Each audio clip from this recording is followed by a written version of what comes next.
Hello students. Now that आपके board की date sheet भी आपके पास आ गई है और अगर आपने अभी तक रिवीजन नहीं स्टार्ट करी, कोई बात नहीं। Just sit with your notes, follow all the questions which we are solving for you and mark all the important points in your notes as we go along, right? Because we have selected those important set of questions जहां से you can find a lot of similarity in your exam questions. Okay, so starting with the first question. For the given nuclear reaction, neutron plus uranium gives barium plus krypton plus 3 neutrons plus energy. Options are only charge is conserved. Yes, charge is always conserved. ये सबसे basic property होती है charge की. Both charge and mass are conserved.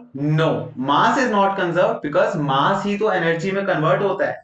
Reactant का mass will create products as well as energy. That is the basic rule of nuclear reaction. So third option automatically गलत हो गया, fourth भी गलत हो गया, right?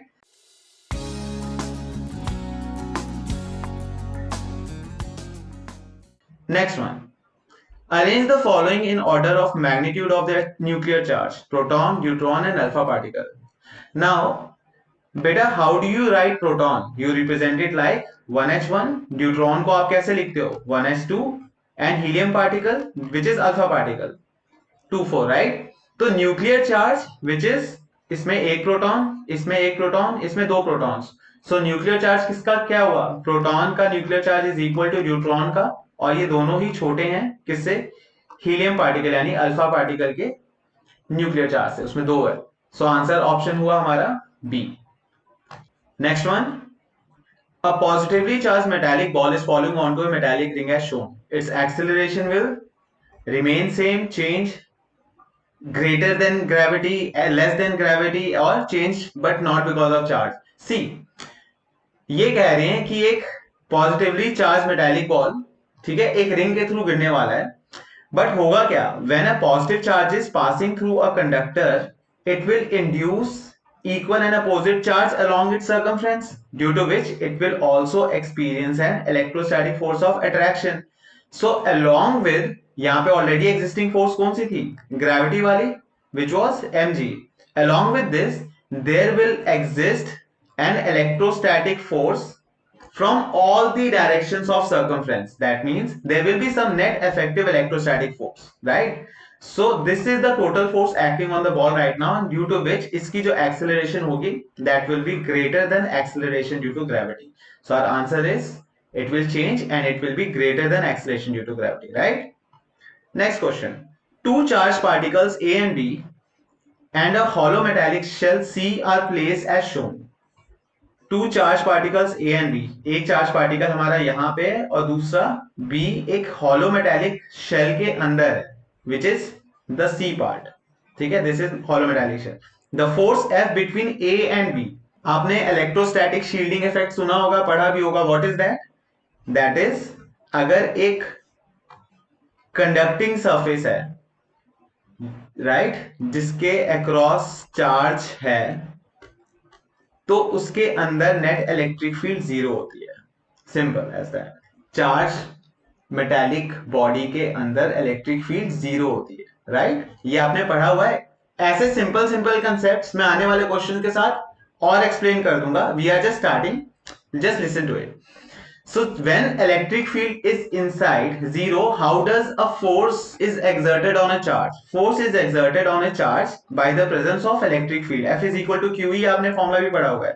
That means if I place a charge Q in a region where there is no electric field, is it going to experience any force? No, it will not. So net force on it will be zero due to any other charge. So A और B के बीच में कोई force नहीं लगेगी, because B is electrically shielded and hence the option is C. Next one, number of electrons required to suspend a sphere of mass m freely in an electric field space is given by. क्या है हमारे पास? निकालना क्या है? we have to find number of electrons q which can suspend a sphere of mass m. तो this is a sphere of mass m which is suspended freely. That means इसके ऊपर जो भी फोर्स लग रहा है, which is its weight equal to mg, that is definitely being balanced by electrical force which is given by q times e. Q is what? Q is the charge present in this body, तभी वो electric field में suspend कर पाएंगे. And how do you write key? How do you write Q in terms of number of charge? Law of quantization, right? So Q की जगह आपने n डाल दिया, n times E is times capital E is equal to mg. That means number of electrons कितने हैं आपके पास? mg over small e times capital E, which is option B. Easy. Next one. Moving electron has following associated with it. Electric field. अगर एक electron है तो इसके आसपास will there be an electric field? Definitely yes, तो electric field है. Will it have a magnetic field? Yes. Magnetic effects वाले chapter में आपने पढ़ा हुआ है कि whenever a charge moves, that is a moving charge is called क्या? करंट. और current always produces magnetic field. That is why moving charge, even though it is a very small current, but it will produce some magnetic field which will be obviously very small in magnitude, but there will be magnetic field. So yeah, क्योंकि ये current है. And number 3, momentum. Yes, because charge के पास mass है, it is moving, that means इसके पास velocity है, that means momentum भी है. So all 1, 2 and 3 are associated with it. Easy question. Next one. Force between two charges plus q and minus 2q is F when they are placed r distance apart. Okay, so हमारे पास एक charge Q है और एक charge -2Q है, and इनके बीच में डिस्टेंस है R, और इस वक्त इनके बीच में जो फोर्स है, हमें सिर्फ मैग्नीट्यूड बताई गई है. फोर्स अगर हमसे डायरेक्शन की बात करी गई होती तो हम शायद इस साइन को भी कंसीडर करते, बट राइट नाउ साइन की कोई जरूरत नहीं है because we are talking only in terms of magnitude. So F is equal to K. Q1 आपका Q हो गया, Q2 is 2Q upon distance का स्क्वायर R स्क्वायर. इस वक्त इतनी फोर्स लग रही है. If charges are made to contact and then placed at same distance, अगर हम उन चार्जेस को आपस में जोड़े, दैट मींस इस चार्ज और इस चार्ज को पास लेके आए, तो टोटल चार्ज एक की तरफ से आया +Q, दूसरी तरफ -2Q. टोटल चार्ज क्या हो जाएगा? +Q - 2Q इज -Q, और जब आप इनको सेपरेट करोगे तो -Q/2 एंड -Q/2 बन के this charge will get separated. So कौन सी प्रॉपर्टी देखी अभी हमने चार्ज की? The law of additivity of charge. Charges can be integrally added. Easy.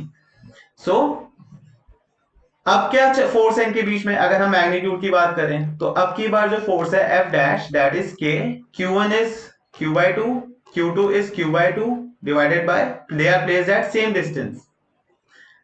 Divide both of these quantities. क्या मिला आपको? You get F dash over F is equal to K से K कट गया, R square gone, Q Q Q और Q cut गया. क्या बचा ऊपर? ऊपर है हमारे पास 1/4 और नीचे क्या है? 2. 1/4/2 which is 1/8. That means F dash is F/8. So correct option to this question would be D, right? Next one. If Q1 Q2 is greater than 0, बेटा Q1 Q2 greater than 0 कब होता है? अगर मैं Q1 को positive लूं, supposedly हमारा Q1 है पॉजिटिव और Q2 भी पॉजिटिव है, तो क्या Q1 Q2 ग्रेटर देन 0 होगा? Definitely yes. But if I take Q1 positive, Q2 negative, क्या इट इज ग्रेटर देन 0? नहीं. अब की बार जो भी मल्टीप्लीकेशन आएगी that will be less than 0. तो पॉजिटिव नेगेटिव की ऑप्शन ही हट गई. तो ऑप्शन क्या क्या हमारे पास? Either both will be positive और बोथ विल बी नेगेटिव. तो इलेक्ट्रिक फील्ड लाइंस दोनों पॉजिटिव और दोनों नेगेटिव चार्ज के लिए कैसे बनती है आपको पता है? पॉजिटिव चार्जेस सारी लाइंस एक दूसरे को रिपेल करेंगी, है ना? दे exert lateral pressure on each other. This was the property of electric field lines. क्या क्या प्रॉपर्टी थी? एक बार पांच क्या 6 प्रॉपर्टीज है, सारी एक के बाद एक साथ के साथ रिपीट करो. Number 1, they are close continuous curves, उसमें ब्रेक नहीं होते. Number 2, they originate from positive charge and terminate on negative charge. Then number 3 is at any point on the electric field line you draw a tangent. That tangent is going to give you the direction of electric field. Number 4, क्या force? याद आया? Two electric field lines never intersect each other because at the point of intersection there will be two different directions of electric field, that which is not possible, so they cannot intersect. Number 5, they exert lateral pressure on each other on account of attraction between the charges. And number 6 is they extend longitudinally because of the attraction of charges. एक और add करो, simple सा है, याद रखना. इसकी property भी करेंगे कि density of electric field lines gives और represents magnitude of electric field at a point. Density means, let me show this to you. So density means अगर किसी रीजन में इलेक्ट्रिक फील्ड लाइंस दूर दूर है और किसी रीजन में इलेक्ट्रिक लाइंस काफी पास पास है, सो डेंसिटी रिप्रेजेंट्स इंटेंसिटी और मैग्नीट्यूड। सो रीजन ए में और रीजन बी में कंपेयर किया जाए तो electric field at B is greater than electric field at A, just because the density of lines is greater। ठीक है, that was the 7 point I added। so positive charges के लिए हमने देख ली इलेक्ट्रिक फील्ड लाइंस, और negative charges के लिए बिल्कुल सेम होंगी, the direction they will be reverse because towards the negative charge. So options क्या बने हमारे ऑप्शंस बने option 2 and 3। So B is the right answer. Moving on, two pair of charges 2 millicoulombs and 3 millicoulombs and 2 millicoulombs and minus 3 millicoulombs are given। A plot showing variation of force F, ध्यान दो इस पे F vector form में दिया गया है, that means आप sign consider करोगे। ठीक है, कौन से साइन? जो चार्जेस के sign. Force versus 1 upon R square. अब force versus 1 upon R square formula क्या होता है फोर्स का आपका? K Q1 Q2 divided by R square. तो force is directly proportional to 1 by R square, right? अगर मैं फोर्स का r के साथ बोलूं या फोर्स का r स्क्वायर के साथ बोलूं, then you can still say कि force is inversely proportional to distance का स्क्वायर। तो इनवर्सली प्रोपोर्शनल वाला ग्राफ अलग बनेगा। याद है ग्राफ कैसे बनते हैं? चलो मैं याद दिलाता हूं। 3 बेसिक ग्राफ याद रखो आप। अगर डायरेक्टली प्रोपोर्शनल होता है, ये आपको पता होगा कि this becomes a straight line. अगर इनवर्सली प्रोपोर्शनल है या इनवर्सली प्रोपोर्शनल का स्क्वायर है, तो दोनों ही केस के ग्राफ काफी सिमिलर होते हैं, बट आपको शेप याद रखनी है। The shape will go something like this. Okay, 1,1 पे दोनों मीट करेंगे। ये जो पॉइंट होगा that will B 1,1 and graph will be इस तरफ इनफाइनाइट तक, इस तरफ इनफाइनाइट तक। This is how graph would look like. So अगर आप इस ग्राफ को ओवरऑल देखो तो ये हाइपरबोला के शेप में दिखेगा आपको। This is a very similar graph of 1 upon x के लिए भी 1 अपॉन x स्क्वायर के लिए। तो कभी आपके पास ऐसी कोई इक्वेशन आती है जहां पे आपको रिलेट करना होता है, ग्राफ के ऑप्शंस ही होते हैं, this trick comes very handy. Now moving back to question, हमें ग्राफ दिया गया है किसका? f versus 1 upon r square का, which is a straight line. So choose the correct option. हम बिना ऑप्शन पढ़े क्या हम इसका आंसर पता कर सकते हैं? 2 millicoulombs and 3 millicoulombs, where both are positive, they will show repulsion and the graph would be OA. So OA represents repulsion, whereas 2 millicoulomb and minus 3 millicoulomb, there are opposite charges, they will attract each other, and that is why उनके बीच में जो force होगा that will show attraction, and attraction will be negative because हमें vector F पता है। तो यहाँ पे आ गई attraction। So option है हमारा OB represents attraction and OA represents repulsion। Easy। Next question, a charge Q is placed at the center of two equal charges plus Q। Okay, so इसका diagram कैसा बनेगा? हमारे पास एक चार्ज प्लस क्यू, एक और एक चार्ज प्लस क्यू, और इसके बीच में हमने एक दूसरा चार्ज रख दिया, सेंटर पे रखा है Q. For whole system to be in equilibrium, equilibrium का मतलब समझते हो आप? I will explain. Equilibrium means हर सिंगल चार्ज पे net force zero, that is what equilibrium is इस केस में। सो अगर मैं इस स्मॉल क्यू को पॉजिटिव ही मान अभी के लिए, तो क्या बाहर वाले प्लस क्यू पे चार्ज ए पे आप फोर्सेस की डायरेक्शन देखो, ए पे सी की वजह से फोर्स लगेगी रिपल्सिव, और ए पे बी की वजह से भी फोर्स रिपल्सिव लगेगी। तो यहाँ पे दोनों ही फोर्सेस सेम डायरेक्शन में हो गए, तो ये इसका रिजल्टेंट जीरो नहीं आ सकता। दूसरा ऑप्शन देखते हैं, हमने प्लस क्यू जो ए पे है माइनस क्यू ले लिया आपके पास सेंटर में, and this one is C plus Q. अब जरा तीनों फोर्सेस, तीनों चार्जेस पे फोर्स की डायरेक्शन चेक करो। ए पे बी की वजह से फोर्स अट्रैक्टिव और ए पे सी की वजह से force repulsive. Now this A can come in equilibrium because net force zero हो गया। बी पे भी दोनों तरफ से अट्रैक्टिव फोर्स और सी पे भी। सो this is how you will decide कि नेट फोर्स जीरो कैसे होता है। ठीक है, इक्विलिब्रियम कंडीशन आपको पता चल गई। अब आपको स्मॉल क्यू की मैग्नीट्यूड निकालनी है, तो उसके लिए what do you do? Simple formula लगाओ। कौन सा फॉर्मूला आपके पास? वैल्यूज लिखो, डिस्टेंस लिखो, डिस्टेंस क्या है, टोटल डिस्टेंस r था तो मिड पॉइंट पे रख दिया तो r/2 एंड r/2, राइट। अब फोर्स का फॉर्मूला, एक तरफ इस पे अट्रैक्टिव फोर्स, पॉइंट भी मेंशन कर देते हैं बी और सी, तो एक तरफ attractive force due to particle at B और एक तरफ repulsive force due to particle at C. If the exterior charge is also in equilibrium, then magnitude of both of these forces will be same. What is the magnitude of Fc? K capital Q upon whole distance का square. And what is the magnitude of four particle at B? K particle at B कौन सा है, small q। Sign नहीं ले रहे क्योंकि सिर्फ magnitude के टर्म्स में बात कर रहे हैं, साइन हमें ऑलरेडी पता है कि हमें नेगेटिव लेना है। माइनस क्यू, फिर then capital Q upon distance कितना है इनके बीच में, r/2, तो r/2 का स्क्वायर इज r²/4 जो मैं ऊपर लेके जा रहा हूं। कैंसल आउट क्या क्या, k r², एक क्यू कट गया तो हमारे पास q is upon 4 is equal to small q, ये वैल्यू आई।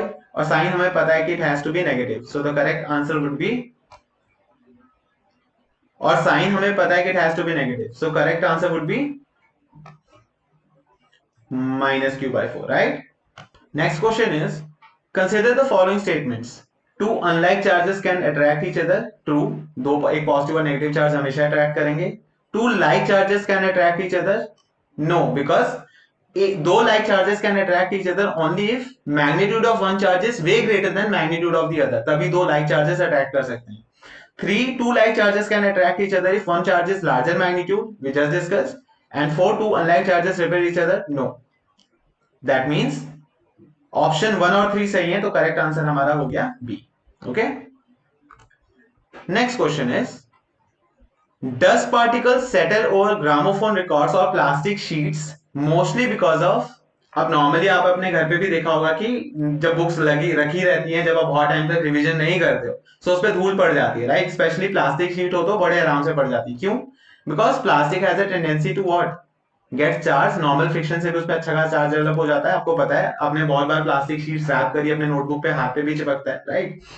सो क्या इसके ऊपर धूल मिट्टी किस वजह से मेजरली फैलती है? Number 1, gravitational force. Yes, because all those particles which are suspended in air due to restriction in movement, they tend to settle down. Gravitational force, basic nature of.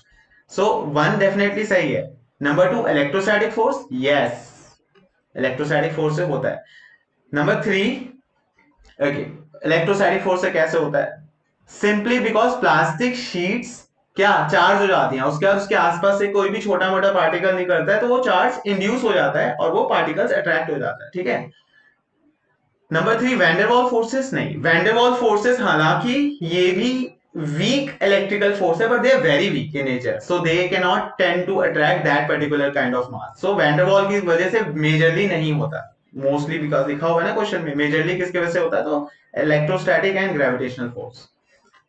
Next question, dimensional formula of epsilon not. अब आपको मैंने पहले भी कई बार बताया कि dimensional formula कभी याद नहीं करने, आपको डायमेंशनल फॉर्मूला हमेशा ऑन द स्पॉट निकालने हैं। आपको कोई भी फॉर्मूला याद करना होगा, F is equal to K Q1 Q2 upon R square. यहाँ पे F का डायमेंशनल फॉर्मूला क्या है, mlt minus 2 mass into acceleration. K में क्या आता है, 1/4 पाई एप्सिलॉन नॉट, जिसे हमें निकालना है, तो K को लिख लो आप 1/4 पाई एप्सिलॉन नॉट, जिसमें से 1/4 पाई की डायमेंशनल कांस्टेंट नहीं होगी कुछ, सिर्फ एप्सिलॉन नॉट की वैल्यू लिखनी है हमें डायमेंशनली। एंड ऊपर क्या है, Q1 Q2 चार्ज का डायमेंशनल फॉर्मूला ना याद आए तो करंट याद करना, current is rate of flow of charge Q upon T, तो चार्ज का डायमेंशनल फॉर्मूला बन जाता है A टाइम्स T। ओके, तो हमारे पास है AT into AT, that is A square T square divided by distance का स्क्वायर यानी कि L स्क्वायर। तो एप्सिलॉन नॉट क्या बना हमारे पास, mlt माइनस 2 जो नीचे आ गया, ऊपर है A square T square over mlt minus 2 times L square. So finally it is m minus 1 L minus 3 T 4 and A 2, तो answer is C option, right. Next question, electric field versus distance graph for positively charge conducting sphere. Before completing question let us revise our basics. Electric field, okay, so this is a charge conducting metallic sphere, जिसपे हमने जितना भी charge दिया वो equally distribute हो गया. अब is there any electric field within this region? No. Center तक सरफेस के अंदर कहीं पे भी इलेक्ट्रिक फील्ड नहीं होगी, ये हमें पता है. बट क्या बाहर इलेक्ट्रिक फील्ड होगी? यस, बाहर वाले रीजन में इलेक्ट्रिक फील्ड होती है, given by formula. Which formula? E is equal to k q by r square total charge. और ऐसे देखो आप, अप टू डिस्टेंस r कोई इलेक्ट्रिक फील्ड नहीं थी. At distance r which is on the surface इतनी इलेक्ट्रिक फील्ड है. And at a distance greater r, यहां पे फॉर्मूला आपका था k q upon capital R का square. Easy. So how is this distance changing? Electric field is inversely proportional to distance का square. Correct. लेकिन कब तक? पहले electric field is 0, तो हमने यहाँ पे electric field और distance की वैल्यू डाल दी. तो पहले electric field की वैल्यू is 0 कब तक? जब तक रेडियस r डिस्टेंस अचीव नहीं हो जाता. If I am starting from centre, r पे कहा मैक्सिमम इलेक्ट्रिक फील्ड है दिस मच, जिसका magnitude is given by k q by r square. और उसके बाद electric field decreases 1 upon r square के रेशियो से. सो इस तरीके का आपका ग्राफ बनेगा. So go back to question. The centre at the origin with radius r is given by, तो कौन सा ग्राफ बनता है हमारा? b, right? ऐसे वाला. देन देखो, कभी भी ग्राफ वाले क्वेश्चंस में ना ऑप्शंस मत देखना, you will get confused. Graph वाले क्वेश्चंस के लिए first rely totally on your basics, जो आपने अब तक पढ़ाई करी, जो आपके टीचर्स ने आपको पढ़ाया, राइट? और अगर तुमने टीचर्स की बात अभी तक नहीं सुनी है तो बड़ी your fault. Go back to your teachers, उनसे रिक्वेस्ट करो कि सर मैम हमें सिर्फ सारे ग्राफ क्वेश्चंस बना के एक पेज पे दे दो, थैंक यू, इतना बोलकर. और उसके बाद आप अपनी रिलेट खुद कर सकते हो. इनवर्सली प्रोपोर्शनल है, डायरेक्टली प्रोपोर्शनल है, किसी भी पॉइंट पे, and I am pretty sure कि your teacher will help you, right? Just get all the graphs. Easy रहेगा, not just for this exam, competition के लिए बहुत ज्यादा फायदा होगा. Next one is an electric dipole made of charges +2 -2. Okay, तो एक डाइपोल लिया हमने +2 microcoulombs and -2 microcoulombs, are placed 2 centimetre apart, 2 centimetre पे रखा, in an electric field of 2 newton per coulomb. Okay, parallel to electric field. अभी electric field parallel है dipole moment से. Dipole moment की डायरेक्शन क्या होती है? ओके, इलेक्ट्रिक फील्ड लाइंस की डायरेक्शन क्या होती है? Positive to negative. Dipole moment की डायरेक्शन नेगेटिव टू पॉजिटिव, याद रखना. तो इस केस में हमारी इलेक्ट्रिक फील्ड किस डायरेक्शन में है? From left to right. और डाइपोल मोमेंट, क्योंकि जैसे हमने डायग्राम बनाया है वो राइट टू लेफ्ट है, नेगेटिव टू पॉजिटिव के हिसाब से. तो ये अभी भी पैरेलल है, यस. और actually technically this is anti parallel, but मैं आपको एक पॉइंट समझा रहा हूं, which is parallel lines should be same like this, कि जैसे मैंने दो आपको इलेक्ट्रिक फील्ड रीजन दिए हैं. सो दिस इज, अगर नेगेटिव चार्ज यहां पे है और पॉजिटिव चार्ज यहां पे है, तो electric field lines are parallel to dipole moment. और अगर नेगेटिव चार्ज यहां है, पॉजिटिव चार्ज यहां है, तो dipole moment is anti parallel. But angle की टर्म से बात करें तो 0 डिग्री एंड 180 डिग्री, करेक्ट? अब टॉर्क का फॉर्मूला क्या होता है? PE sin थीटा, और sin थीटा की value for sin 180 and for sin 0 होती है. सो क्या इस पे कोई टॉर्क लगेगा? नहीं लगेगा, इसीलिए answer would be 0. Next, both electrostatic force and gravitational force are central forces in nature. Central forces कौन सी होती है? The force which acts along center to center, acts along line of action. तो gravitational force में भी दो मास bodies के बीच में फोर्स उसी पाथ के, उसी स्ट्रेट लाइन के अलोंग होता है, और चार्जेस के बीच में ही फोर्स बिल्कुल सिमिलर होता है. So both are central forces in nature, yes. Both obey inverse square law. Gravitational force में फॉर्मूला क्या था? G m1 m2 upon r square, that is inversely proportional to distance का square. Coulomb's force में K q1 q2 upon r square, again inversely proportional to distance का square, and that is why both the statements are correct. So correct option would be C. Next is 5 balls numbered 1 to 5 are suspended using separate threads, and it was observed that pair 1 2 2 4 4 1 show electrostatic attraction while pairs 2 3 4 5 show repulsion. The nature of charge on ball 1, first ball पे बताना है. Okay, so question के हिसाब से balls 1 2 3 4 5 में 1 2 2 4 and 4 1 electrostatic attraction, 1 2 2 4 and 1 and 4 shows attraction.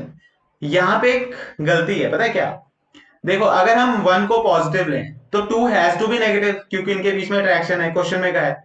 और 2 negative हुआ और 2 और 4 के बीच में भी अट्रैक्शन है, then 4 has to be positive. So अगर 1 और 4 का साइन सेम हो गया तो 1 और 4 के बीच में अट्रैक्शन कैसे हो सकती है? नहीं हो सकती. सो क्वेश्चन में एम्बिग्यूटी है, not the right question. So option देखते हैं.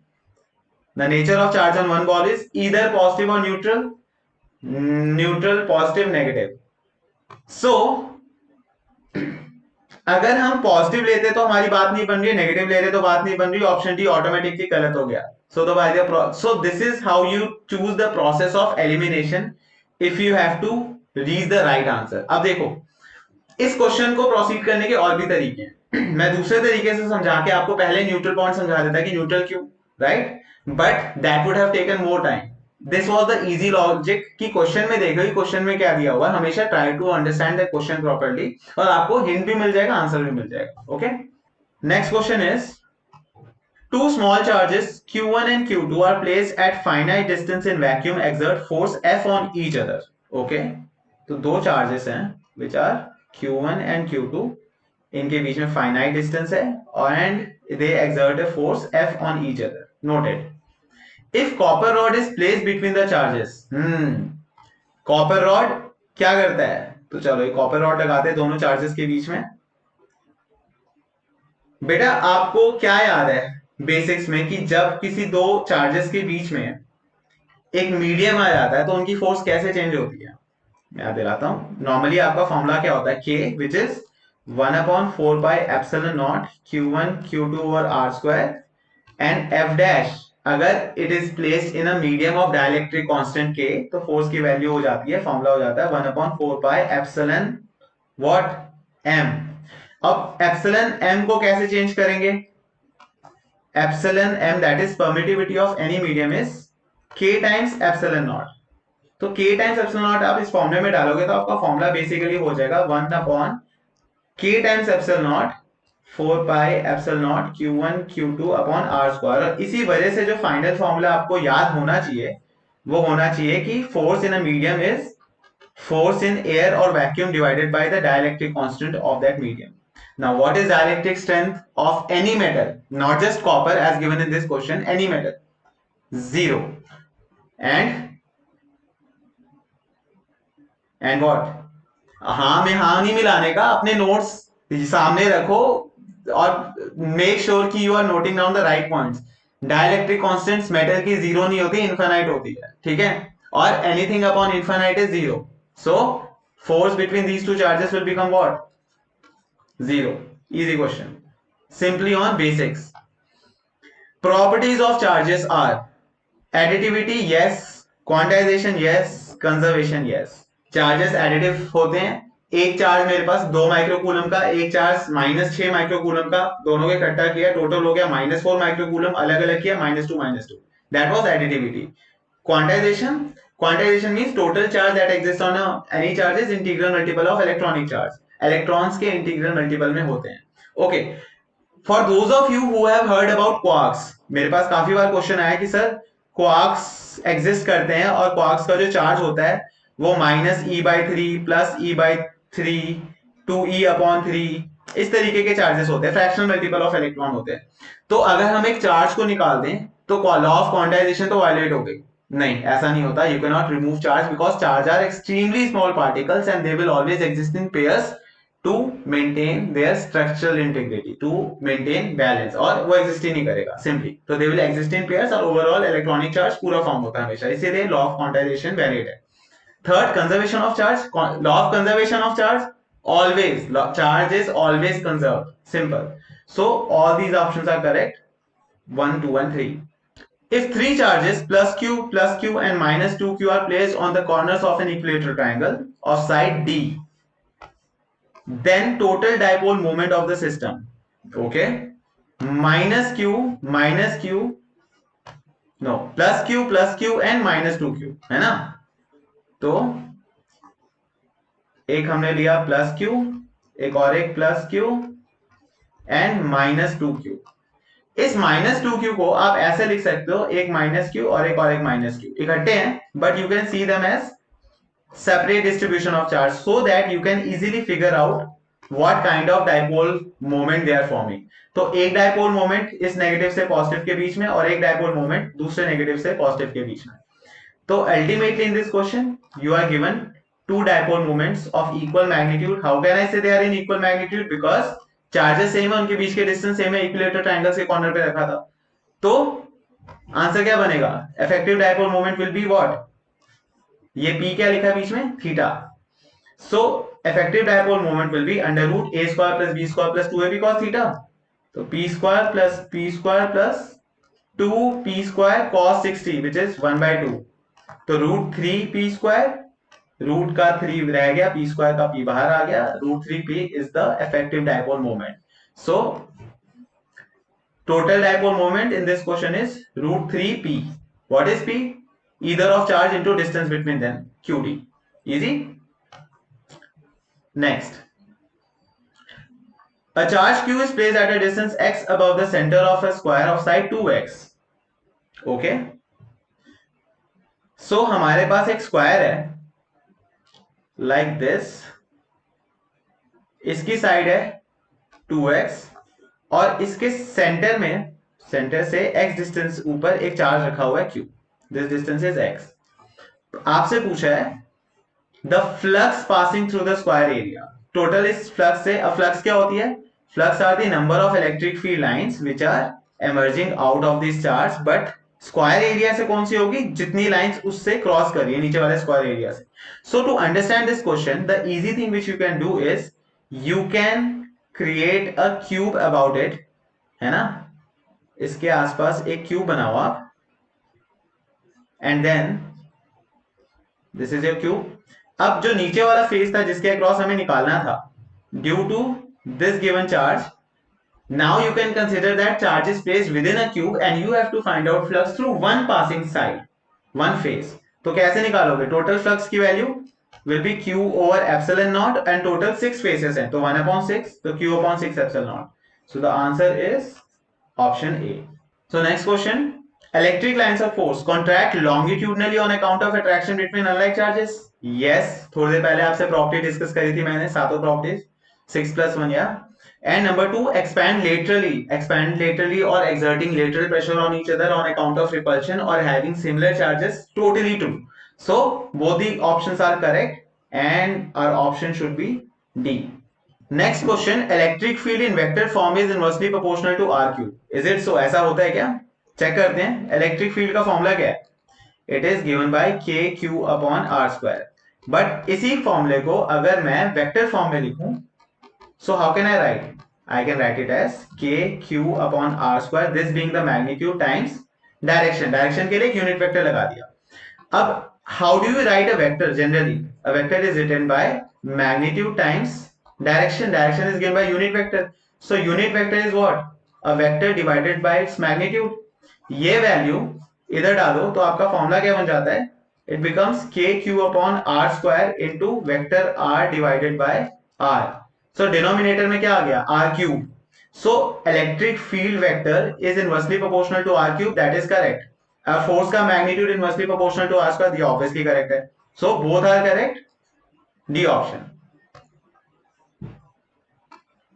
Next question, the dielectric constant of a metal is infinity. थोड़ी देर पहले हमने इसका क्वेश्चन भी किया था. Lastly, two similar spheres having charge plus q and minus q charges are kept at certain distance exerting force F on each other. Okay? दो spheres हैं, दोनों के बीच में कोई distance है, उनके बीच में force F है. Nothing unusual अभी तक. If at the middle of two spheres another similar sphere having plus q is kept. All right, एक plus q, एक माइनस क्यू पहले से ही था, बीच में एक प्लस क्यू डाल दिया, तो it experiences a force in magnitude and direction. किस तरफ? पहला वाला पॉजिटिव इस पॉजिटिव को रिपेल करेगा और राइट वाला नेगेटिव इसको अट्रैक्ट करेगा. तो दोनों ही forces are towards negative charge, right? अब फोर्स का डायरेक्शन टुवर्ड्स नेगेटिव चार्ज हो गया और ऑप्शन में मैग्नीट्यूड हमें निकालने की जरूरत भी नहीं है क्योंकि ऑप्शन में एक ही ऑप्शन है which is towards negative charge, so the option would be C. But if you want to find magnitude also and you were like कि सर मैग्नीट्यूड भी निकाल के दिखाओ, हमारे पास एक प्लस क्यू था, एक माइनस क्यू था, इनके बीच में फोर्स एफ है, फोर्स का मैग्नीट्यूड क्या हो गया, K Q square upon distance का square R square, supposedly they are placed at R distance. अब इनके बीच में हमने क्या रखा, एक और एक प्लस क्यू का चार्ज जिसपे दो फोर्सेस लगी, एक रिपल्सिव एक अट्रैक्टिव. तो net force is due to these two charges is K Q square upon distance R by two का square which is R square upon 4 ऊपर चला गया, प्लस ये attractive force K Q square upon distance R by two का square R square upon 4 ऊपर चला गया. तो क्या मिला आपको, f dash becomes 8k q square upon r square which is f, so f dash becomes 8 times f. So that is how you figure out magnitude. All right, so students this was the first set of questions. I'll see you again in the next video with more set of questions. See you.